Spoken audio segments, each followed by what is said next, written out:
బర్బటికాయ బాణీ పెట్టుకోవాలి. దీంట్లో ఆయిల్ వేసుకోవాలి. ఆయిల్ వేసుకున్నామండి.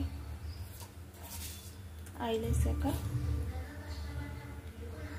కొంచెం జీలకర్ర వేసుకోవాలి. ఉల్లిపాయలు, పచ్చిమిర్చి, కరివేపాకు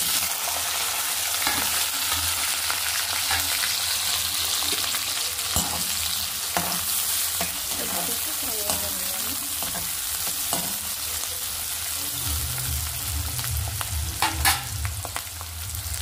ఇప్పుడు దీనిలో మనం కట్ చేసుకున్న బర్బటి వేసుకోవాలి.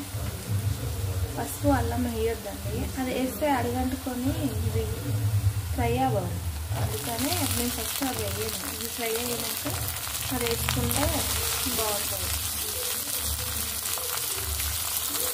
ఇది ఫ్రై అవ్వడానికి కొంచెం టైం పడుతుందండి. మంచిగా ఫ్రై అవ్వాలి. 15 నిమిషాల దాకా పడుతుంది. ఇప్పుడు ఇది చూద్దాం ఫ్రెండ్స్.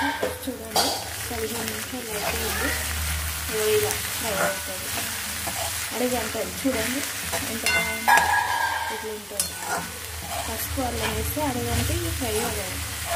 ఇప్పుడు వేసుకోవచ్చు. పసుపుని అల్లం వేసుకొని ఫ్రై చేసుకోవచ్చు.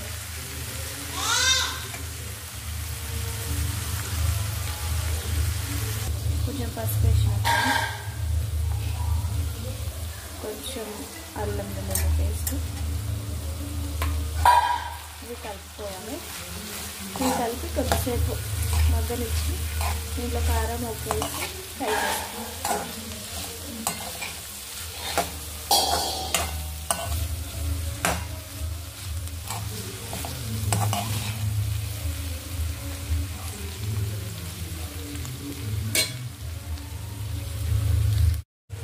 దీనిలో ఉప్పు, కారం వేసుకోవాలి. ఇప్పుడు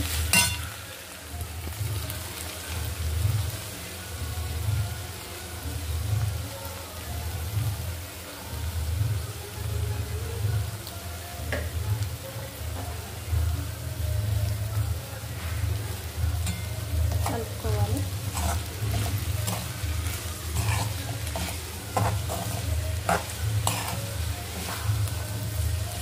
ఒక 10 మినిట్స్ మగ్గనిచ్చి కొత్తిమీర చల్లుకుంటే అయిపోతుంది. ధనియాల పొడి, కొత్తిమీర, ధనియాల పొడి కొంచెం,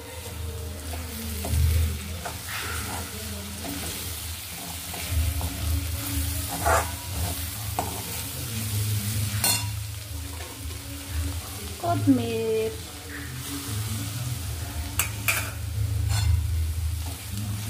అంతే. బర్బటి ఫ్రై అయిపోయింది. చూడండి ఎంత బాగుంది. చపాతీకి కానీ, వేడివేడి అన్నంలోకి కానీ, పూరీకి కానీ చాలా బాగుంటుంది.